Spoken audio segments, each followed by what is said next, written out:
खबर से आपको आगाह करें। आपको बताएं कि पाकिस्तान और डेनमार्क के दरमियान पहली टाइम सेक्टर में सरमायाकारी और तशवीलों के हवाले से मुफाहमती यादाश्त पर दस्तखत। हुकूमत पाकिस्तान की जानिब से वफाकी वजीर बराए बहरी और कैसर अहमद शेख ने पायदार इंफ्रास्ट्रक्चर प्रोजेक्ट के लिए ब्लैक प्राइवेट शराकतदारी के हवाले से मुफाहमती यादाश्त पर दस्तखत किए, जबकि पाकिस्तान में तैनात डेनमार्क के जैकिब ने डेनमार्क के वजीर सनत कारोबार और मालियाती उमूर की जानिब से दस्तखत शुदा MOU पेश किया। इस मुफाहमती यादाश्त के बाद मार्क्स पाकिस्तान की मैरीटाइम सेक्टर में तकरीबन $2 बिलियन की सरमायाकारी के लिए तैयार है। इससे कबल पाकिस्तान के मैरीटाइम सेक्टर के लिए इतनी बड़ी सरमायाकारी के हवाले से कोई पेशरफ्त नहीं हुई।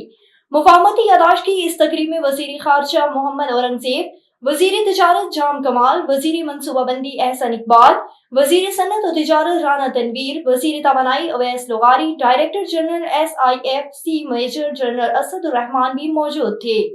इसी मौके पर वफाकी वजीर कैसर अहमद शेख ने कहा है कि हम मैरीटाइम सेक्टर में इस शानदार पेशरफ पर डेनमार्क के हुकूमत के लिए बेहद मशकूर हैं।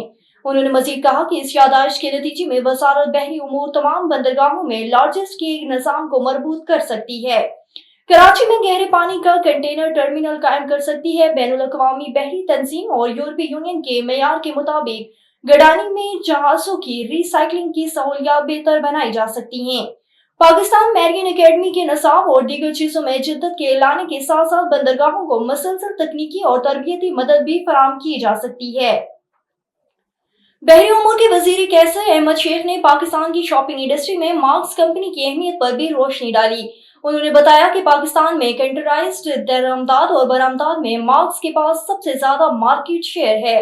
इसके अलावा इस कंपनी के आलमी मार्केट में कैपिटल तकरीबन 175 बिलियन डेनिश करोन है।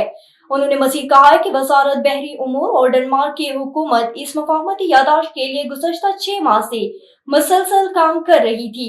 पाकिस्तान में डेनमार्क के सफीर जैकब ने भी इस पेशरफ पर हुकूमत पाकिस्तान और वजीर बहरी उमूर का शुक्रिया अदा किया। दोनों फरीकीन ने बहरी शोबे की तरक्की के लिए ताल्लुकात को मजीद मजबूत बनाने का इरादा किया।